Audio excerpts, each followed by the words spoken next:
Good afternoon. My name is Jesse Denicola, and today I'm joined with... My name is Nick Essing. My name is Ashton. And today I'll be talking about protecting tarpon's population and why it matters. Now, I want you guys to imagine you're reeling in an absolute silver giant. It's taking slack, you're reeling it in, it's taking slack, and you finally see it pop up, this silver king, 200 pounds on the end of your line. Now you could be fighting it for 30 minutes, could be fighting it for an hour, and you finally get it to the side of the boat, and you have this massive, giant, extinct-looking fish, and it was just all worth it. Now, you think, what would happen if this fish is gone? Now, if you love to fish, if you love the outdoors, or even if you're a Florida resident, this matters to you. Now, FWC said recreational fishing, including tarpon fishing, has brought in over $6 billion annually into Florida's economy. Now, I've spent years chasing these fish. My dad is a charter fisherman.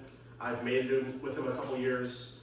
I've seen how vital these fish are to our ecosystem and why the bad anglership and the tournaments are really putting a decline on them. Now, why are tarpon so important? Like I said previously, economically, $6 billion a year. Thousands of travelers travel across the world to the Keys, to Boca Grande, just to get this one lucky fish. Now, these fish hold a lot of culture behind them. Tarpon have been a part of Florida's fishing for over 100 years. They're called the Silver King for a reason. Some of these fish are bucket list catches for some of these guys. Now, what's the ecological importance? Well, to begin, tarpon are apex predators. They like to eat on little fish and little snacks. Also, shark like to eat on the tarpon. So it balances the ecosystem, and it's critical for Florida's food web. Now, what's the problem? Tarpon's population are declining. Now, Bonefish and Tarpon Trust reported that tarpon are steadily dropping since the early 1900s. This is due to things like over-harvesting, habitat destruction, stress, mishandling. In the past, tarpon were even killed and put on the wall. Now, tarpon are very vulnerable.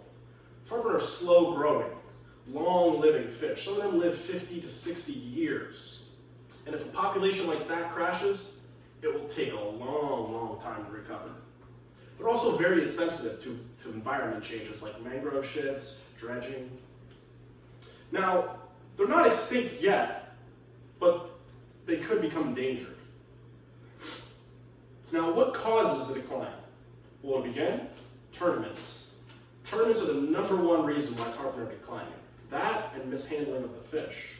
Now, FWC warns that even lifting a tarpon out of the water can cause organ or even kill it. Now, tarpon are very delicate. They're strong and they fight, but over time they get very tired, leaving them very weak when you're ready to let them go. Things like that, habitat destruction, mangrove development, destroying the mangroves, dredging, all these affect the life of the tarpon. And without a habitat, juvenile tarpon can't survive.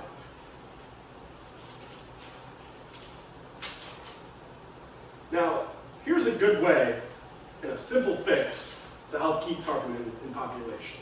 First off, avoid using treble hooks. Treble hooks are the most deadly thing you can use for a tarpon. Use something more like circle hooks. Avoid dragging them, picking them up, taking pictures.